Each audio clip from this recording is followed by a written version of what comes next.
Om Namo Bhagavate Vasudevaya. Om Namo Bhagavate Vasudevaya. Om Namo Bhagavate Vasudevaya. Om Namo Bhagavate Vasudevaya. Om Namo Bhagavate Vasudevaya. Om Namo Bhagavate Vasudevaya. So, we're reading from Srimad Bhagavatam, Canto 10, Chapter 54, the marriage of Krishna and Rukmini. And what is the verse number? 13. Verse 13. Shore Sapta Dashaha Vai Samyugami Parajita Trayo Vimshativi Sanya Jigye Ekam Aham Param Shore Sapta Dashaham Vai Samyugani Parajita Trayo Vimshativi Shanya Jigye Ekam Aham Param Shore Sapta Dashaham Vai Samyugani Parajita Trayo Vimshativi Shanya Jigye Ekam Aham Param Shore Sapta Dashaham Vai Samyugani Parajita Trayo Vimshativi Sanya Jigye Ekam Aham Param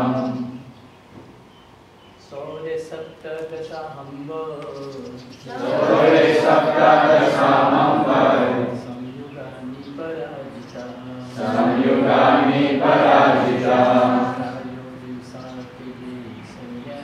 Trayo Vimshativi Sanya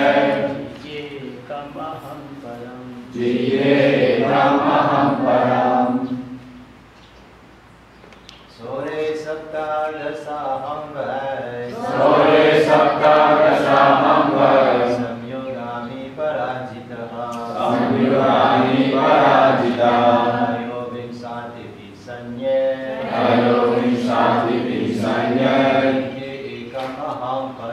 Jigye Ekam Aham Param Shore Sapta Dasaham Vai Samyugani Parajita Trayo Vimshativi Sanya Jigye Ekam Aham Param Mataji's.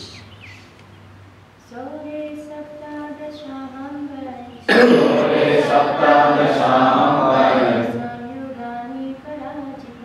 Samyugani Parajita Trayo Vimshativi Sanya Jigye Ekam Aham Param Sore Sapta Dasaham Vai Samyugani Parajita Trayo Vimshativi Sanya Jigye Ekam Aham Param Shore, with Krishna, Saptadasha, 17, Aham, I, Vai, indeed, Samyugani, battles, Parajita, lost, Traya Vimshatibi, 23, Sainyai, with armies, Jigye, 1, Ekam, 1, Aham, I, Param, only. Translation. In battle with Krishna, I and my 23 armies lost 17 times. Only once did I defeat him. Purport. Jarasandha offers his own life as an example of the inevitable happiness and distress of this material world. So let us read the following verse, which has a bit longer purport. Tatapyaham nashochami na prarishyami karichit kalena daiva yuktena janam vidra vitam jagat. But still, I never lament or rejoice, because I know this world is driven by time and fate. Purport. Having stated that the Supreme Lord controls this world, Jarasandha explains a specific method of control. It should be remembered that in the Vedic context, kala, or time, does not refer merely to a system of measuring planetary movements, such as days, weeks, months, and years, but rather to the way things are being moved. Everything is moving according to its destiny, and this destiny is also described as time, since everyone's destiny is revealed and imposed by the movements of time. I'll read both verses again. Shore saptadashaham vai samyugani parajita trayovim shatabi sainyaya jigye ekamaham param. In battle with Krishna, I and my 23 armies lost 17 times. Only once did I defeat him. Tatapyaham nashochami na parishyami karichit kalena daiva yuktena janam vidra vitam jagat. But still, I never lament or rejoice, because I know this world is driven by time and fate. Namo Vishnu Krishna Prestaya Bhutale Shrimad Bhakti Vedanta Swami Name. Namaste Saraswati Devi Gaur Lani Pachayane Nirvishesha Shanyavadi Bhaskacharya Kane. Sri Krishna Chaitanya Prabhu Nityananda Sri Advaita Gadadhara Sri Vasadi Gaur Bhaktavinda. Hare Krishna, Krishna Krishna, Hare Hare, Hare Rama, Rama Rama, Hare Hare. So this is Jarasandha speaking. And Jarasandha, well, he's trying to console Shishupal, who has just had his wife-to-be, his bride, kidnapped in the middle of the wedding ceremony.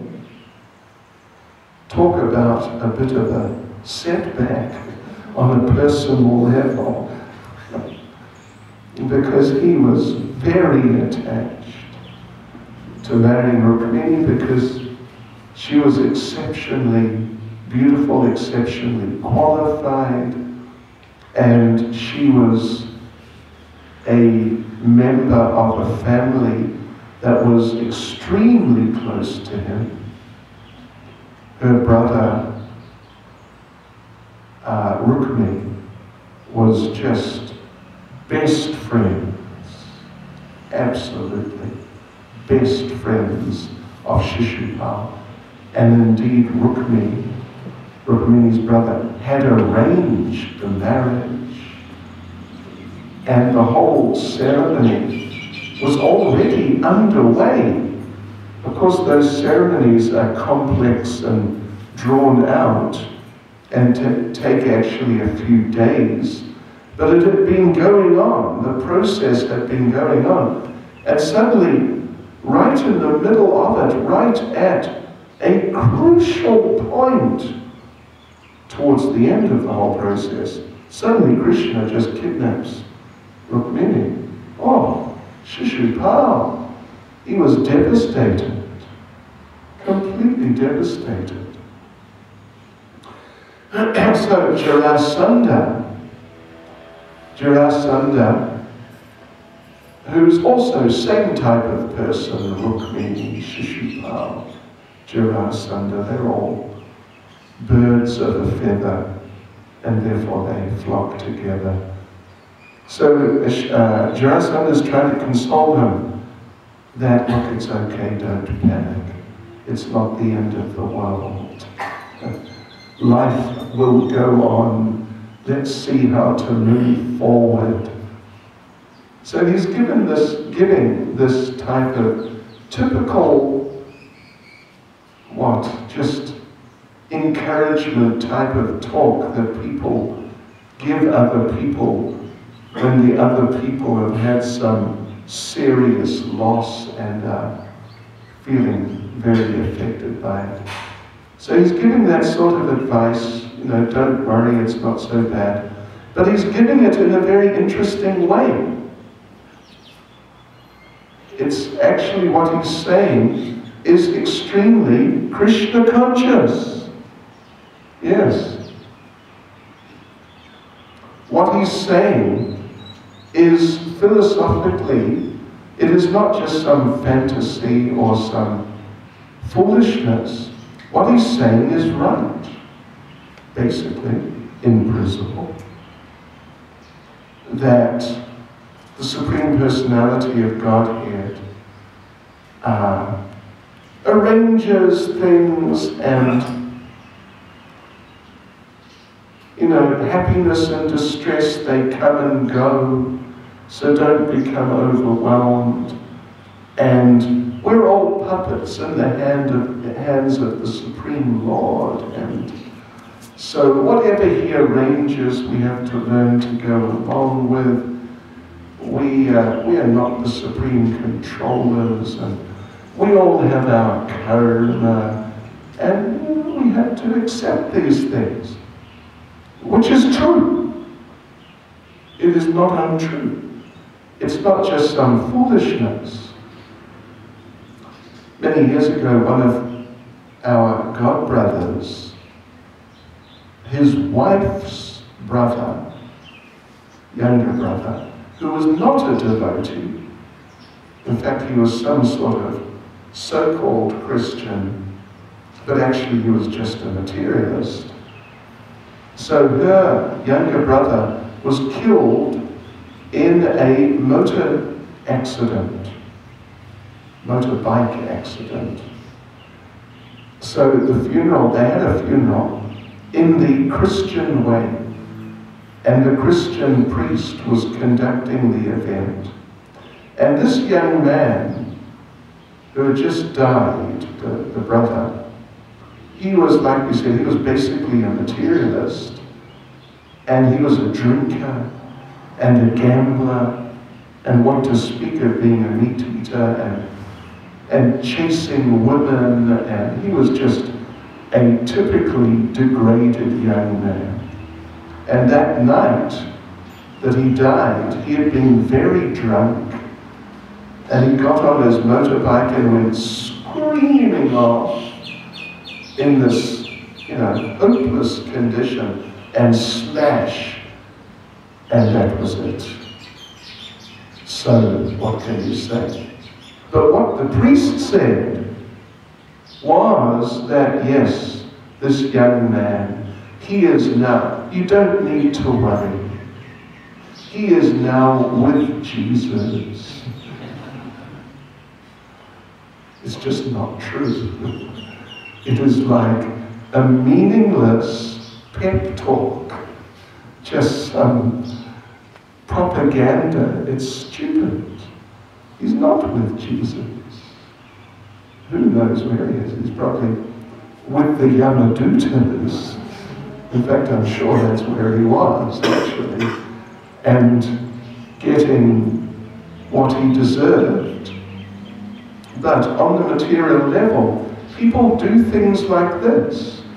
When some friend, family member, associate has some tragedy in their life, then they just somehow try to encourage the person, but not with something that's really substantial. So, but here we see Jarasandha is not doing that. He is actually speaking Vedic philosophy, at least. Yes. And even we see when Hiranyaksha was killed in, well, is it the 7th canto? At least the discussion is there. Anyway, wherever it is in the Bhagavatam, where Hiranyaksha is killed, and by the Supreme Lord, and all the family members are lamenting, Hiranyakashipu comes and speaks to them, and he also speaks some Vedic philosophy. It's not just meaningless, emotional type of talk to somehow pacify them, but he speaks Vedic philosophy about the same sort of idea. Karma is there, and everybody is, whatever happens is in terms of karma. And he tells the story of a king who was killed in battle, and Yamaraj came. It's a bit of a long story, but basically he tries to pacify the relatives in a way which is essentially philosophically correct, basically at least. And Jarasandha, he is the father-in-law of Kamsa. So he's also got the wrong family connections. This part of the society of demons. But despite his not being a devotee and being extremely antagonistic to Krishna, still in this situation where Shishupal has just had his wife kidnapped in the middle of the wedding ceremony, and he's just broken-hearted and deeply disturbed, Jarasandha is trying to pacify him by speaking Vedic philosophy. The Supreme Lord controls things, and so therefore, whatever happens, we should understand it's by his desire and it's his arrangement, and therefore we have to accept it. This is what he's saying. We have to accept it. Little does he know, of course, that the very Supreme Lord he is referring to here, who is the controller and who's arranging things, and therefore when there's ups and downs we shouldn't worry so much because it's the will of the Lord. The very same Supreme Lord who he's talking about is the one who has kidnapped Rukmini. That he doesn't know. He doesn't accept Krishna as God. He accepts there's some God somewhere, Vishnu, but nothing to do with Krishna. So like this. And he's trying to pep him up. Because Jarasandha himself is feeling slightly encouraged himself in that, as he says, I fought Krishna 18 times, me and my armies. 18 times we fought, 17 times we lost, and 1 time we won. Just see. So, you know, you lose today, you win tomorrow. Don't worry about it too much. Things will go your way in due course. And of course, the thing is that the 1 time he won, it was just recently. Yeah. It was just recently he won. And from that time on, he didn't lose. So therefore he's feeling a bit encouraged. Shri Shri Radhikalokananda Shri Giri Gopadan Shri Shri Gauritai Ki Jai. If this had happened after any one of the other times, the 17 times he lost, then he probably would not have been feeling so positive about things. Yeah. He's feeling positive about things because he just won recently. And that was the last thing that happened between him and Krishna, was he supposedly won. I imagine you know the story. Krishna fled from the battlefield. Kaliyavana was following Krishna, chasing him, and Krishna ran as if apparently frightened. And when he ran, his army stopped fighting, and the battle finished, and they basically surrendered to Jarasandha.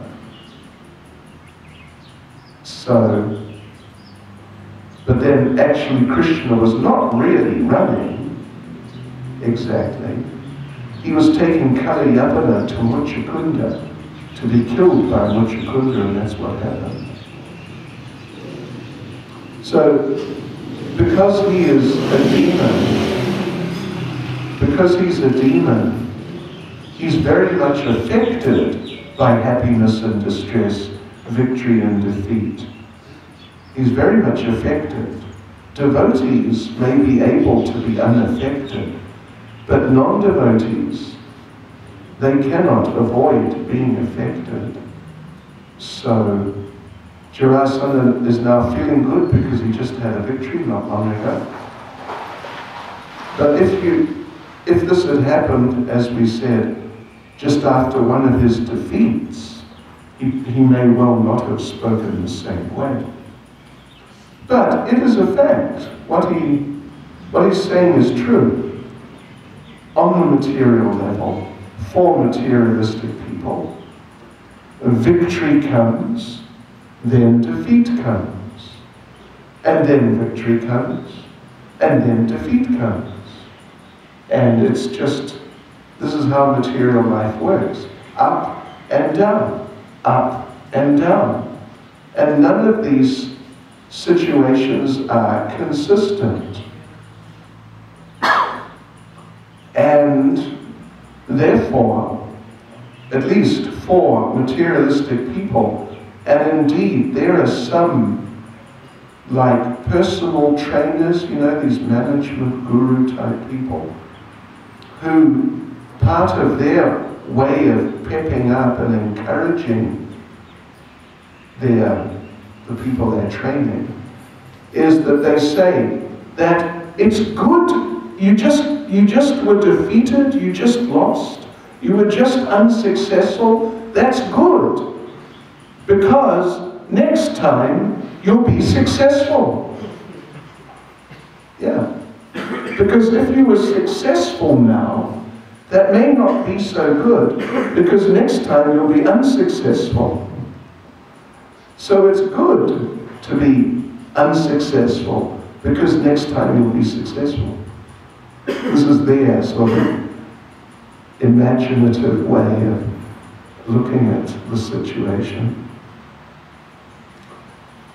But it's a fact. And Lord Krishna, I mean, in certain respects it's a fact. And Lord Krishna explains to Arjuna like this in Bhagavad Gita in the beginning, in the 2nd chapter, that we shouldn't be elated, we shouldn't be joyful if there's material success, and we shouldn't be distressed if there's material failure. These things come and go. Happiness, distress, just like the winter and summer seasons. Yeah. And we should not be affected by them. Rather, our spirit should be, let us carry on. For devotees at least, let us carry on with our service enthusiastically, accepting that Krishna's in control, and whatever happens, at least if we try our very best, whatever happens, it is Krishna's mercy, and we should accept it like that. And if there's defeat, then the devotee should think, Krishna is teaching me a lesson here. I shouldn't be puffed up. I should take it as a learning experience that in this world, what can you do? It's the material world. You can't expect to be successful all the time. So therefore you have to tolerate. And Krishna wants me to learn this. So, like this, the devotee can deal with success, failure, at least if the devotee is really trying to serve the Lord. The devotee can take it that whatever result comes, it's by Krishna's arrangement. Therefore, there's no need to lament in failure or be overjoyed in material success. So Krishna explains like this to Arjuna in Bhagavad Gita, and it's a very important part, actually, of Krishna consciousness. As much as we become very happy when there is material gain, as much as we're attached to that and enjoying material gain, that much at least, and maybe more, but at least that much, we will be distressed when there's material loss. Therefore, Krishna encourages Arjuna, remain equipoised in material gain and material loss, victory, defeat, like this. Of course, spiritually it may be something different in that when there is success for Krishna, then we're very happy. Krishna's cause has been successful. So we're happy if Krishna's pleased and things are working out for Krishna and his devotees. We're happy. Whereas if there's some offense or loss for Krishna and the devotees, we're not so happy about that. There's interesting exchange between Srila Prabhupada and one Mauritian gentleman. Would you believe? In Mauritius, when Prabhupada was here. It's very interesting. Prabhupada was doing some preaching program, Bhagavad Gita program, in one of the Shivalas. You can look it up in the folio, it's there. It may have the actual place name, I forget where it was, but it was in Mauritius. So Prabhupada gives the lecture, and at the end, this gentleman, Mauritian man, he raises an objection. He raises a doubt strongly. He says that you are saying Bhagavad Gita will help us to improve our character and become better people and become elevated above the pains and pleasures of this world. And so we become transcendental to all these happiness and distress, victory and defeat, etc. And Prabhupada says, yes. And the man says, I don't believe it.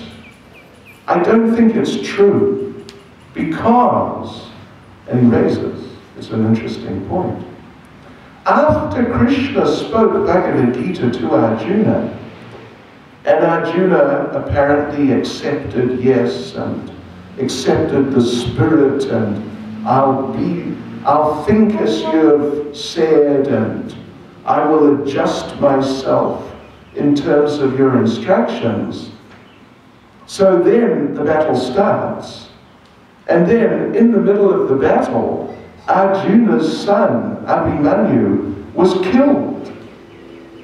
And when that happened, Arjuna, he didn't remain equipoised and just, happiness, distress, it's okay, no problem. Arjuna became very disturbed. He became so disturbed that he vowed, I will kill the person responsible tomorrow, and if I don't before sunset tomorrow, I will commit suicide. He was just, extremely worked up.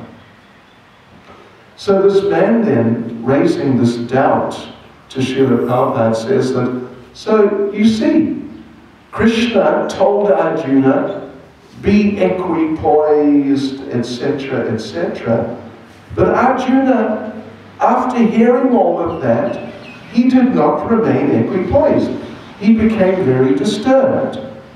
So the man said, therefore, I don't think Bhagavad Gita works. I don't think it's right. It's just some ideas, but it's not real. But then Prabhupada answers, and it's a very nice answer, a very interesting answer. Srila Prabhupada says that for someone to become emotionally affected when their child or someone very close to them is killed, this is only natural, because we are people. We are emotional beings. We are not like rocks. You can do anything to a rock and it makes no difference. So we are not like stones. We are people. However, in Arjuna's case, the point is, he did not stop doing his duty. He continued fighting, despite that great loss and feeling the great loss of his son. He did not stop doing his duty. This is the proof that he carried on in his service to Krishna. He did not give up his service. This is the proof that actually he's on the transcendental platform. It's a very interesting explanation, and you can read it yourselves, you can look it up, it's there. In the folio on the computer. It's there. So, and this is very Krishna conscious explanation. It's not an explanation when the way Krishna puts things in the second chapter of Bhagavad Gita. Of course, he's not expressing some impersonal idea, really. But the way he puts it, it could be, and it is, in fact, taken by the impersonalists, and they teach the same these same ideas that Krishna teaches in the second chapter of Bhagavad Gita, that without any reference to service to the Lord and our relationship to the Lord, just be detached. Happiness, distress, just don't be affected. Just these ideas in and of themselves, without necessarily being connected with devotional service. Just those impersonal ideas of just be detached. Don't worry about things too much.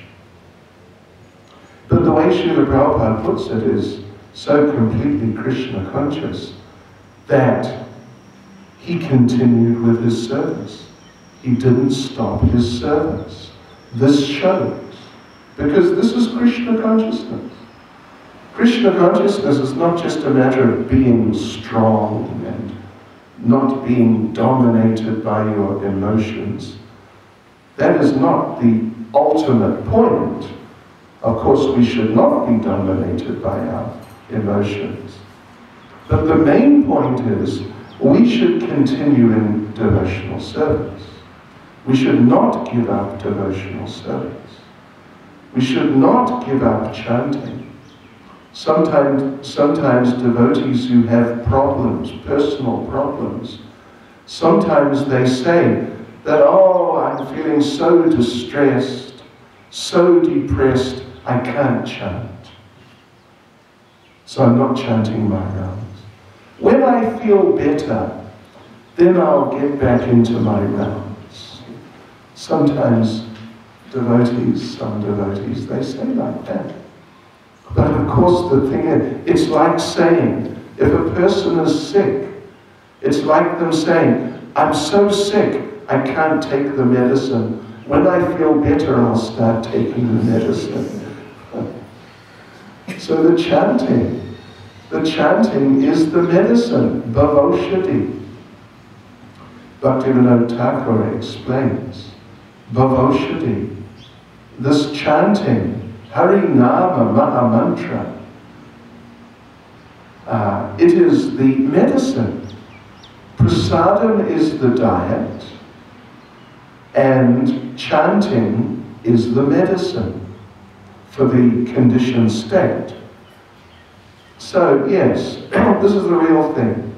Not just to be a strong person and just, people are killed and whatever, some disaster happens in your life, but you just remain cool, like doesn't matter. That's not exactly the point.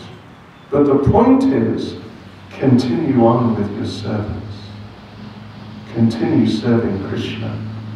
And Krishna will help in due course. Krishna will give his mercy and things will work out for the better. So, Jarasandha then, speaking to Shishupal, he leaves Krishna out. He includes the Supreme Lord.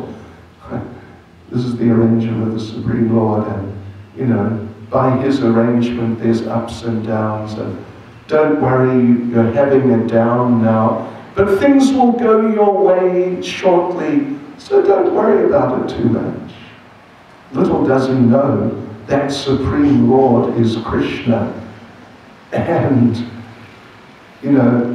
later when Shishupal tries to challenge Krishna during the Rajasuya sacrifice, then things do not go Shishupal's way, but rather Shishupal gets killed, which is ultimately for his benefit.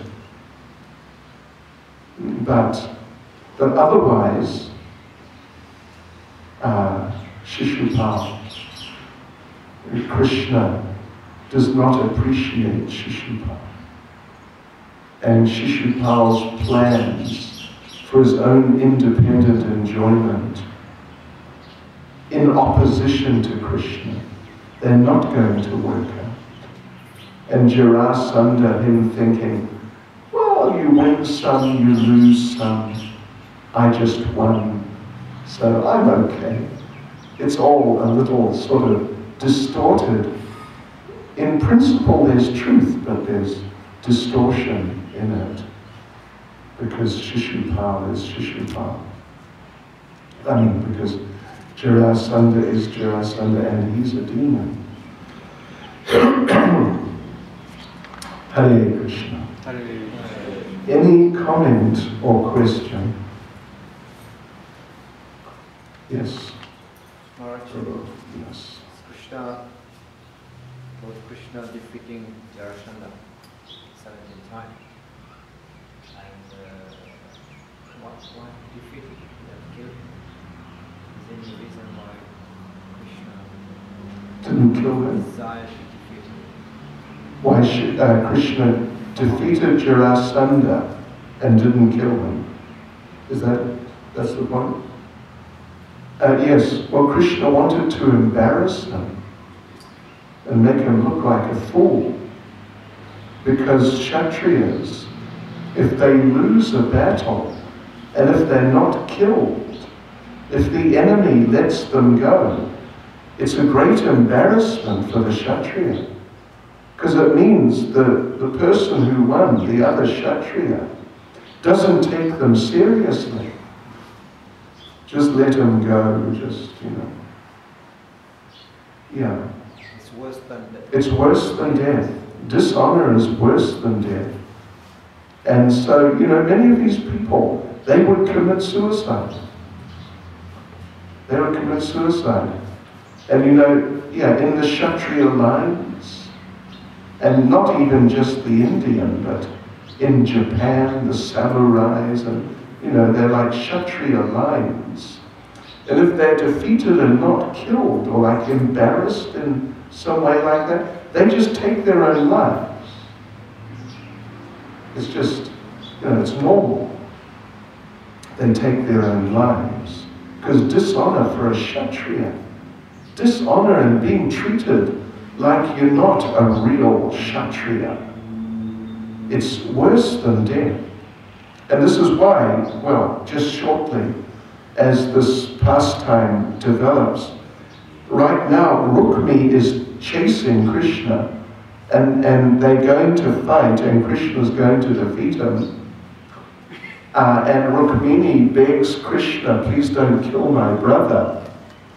And Krishna does, well, he embarrasses Rukmini by, first of all, not killing him, but secondly, he disfigures him, cuts his hair in all sorts of weird ways, so he looks like some strange misfit.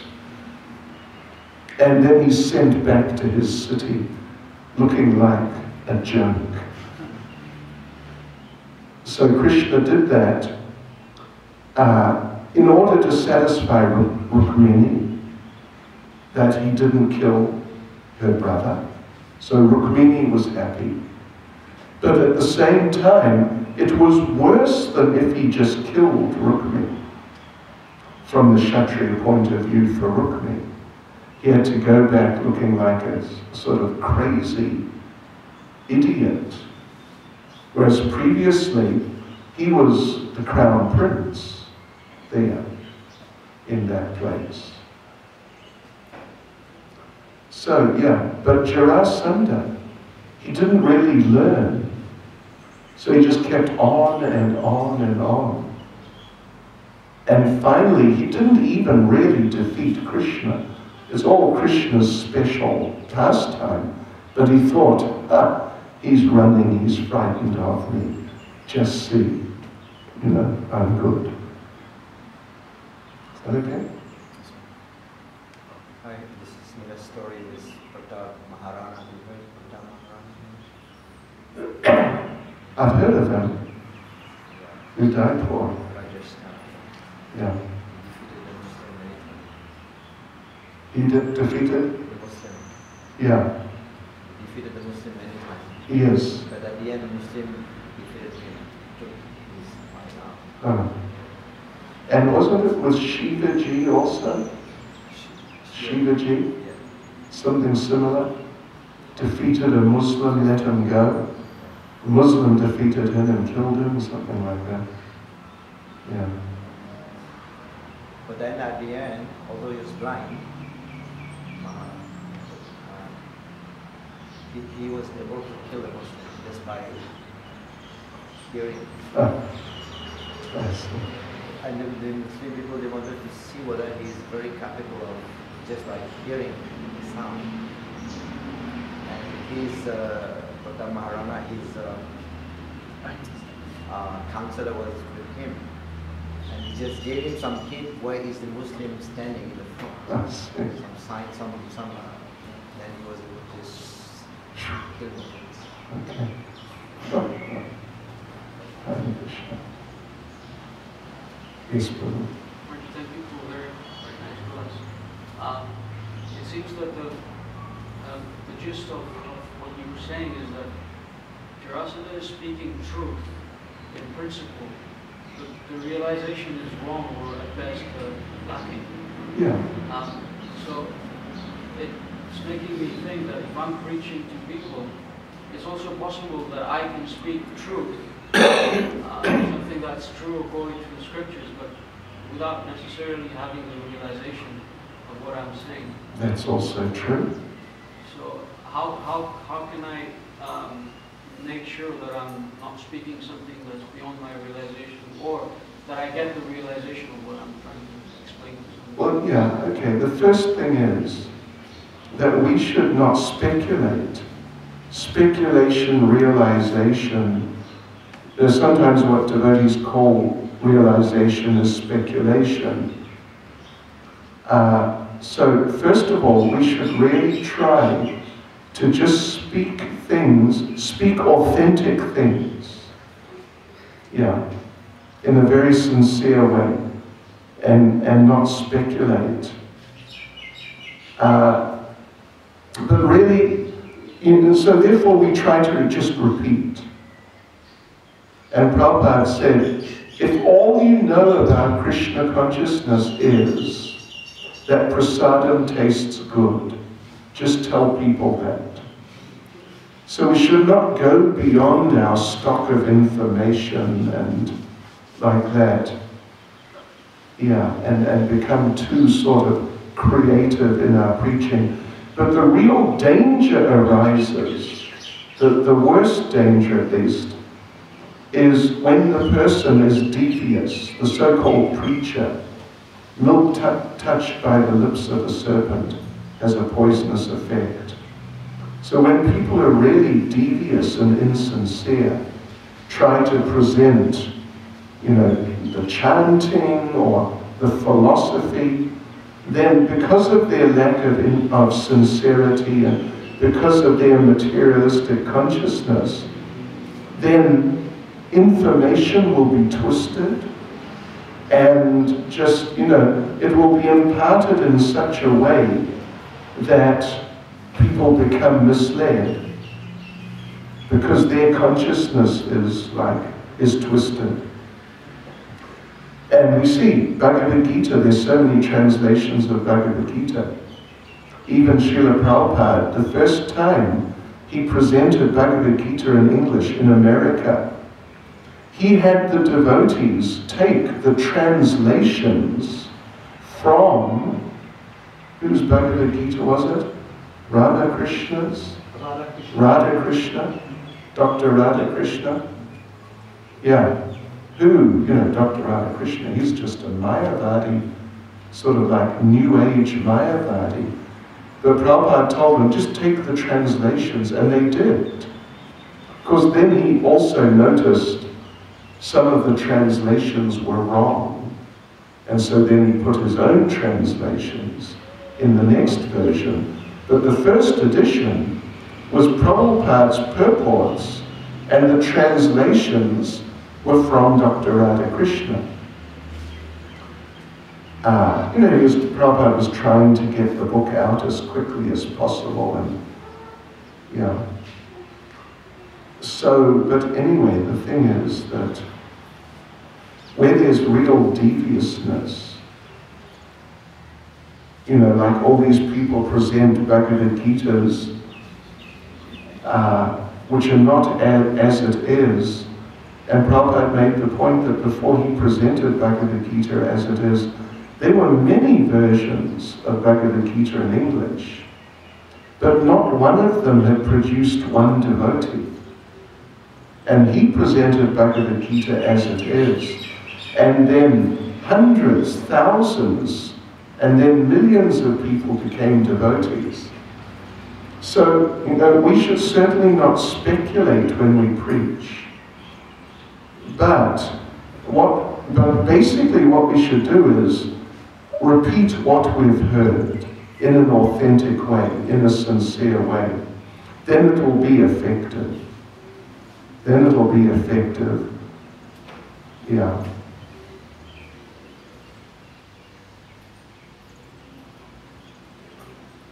Hare Krishna. Srila Prabhupada ki Jai. Maharaj ki Jai.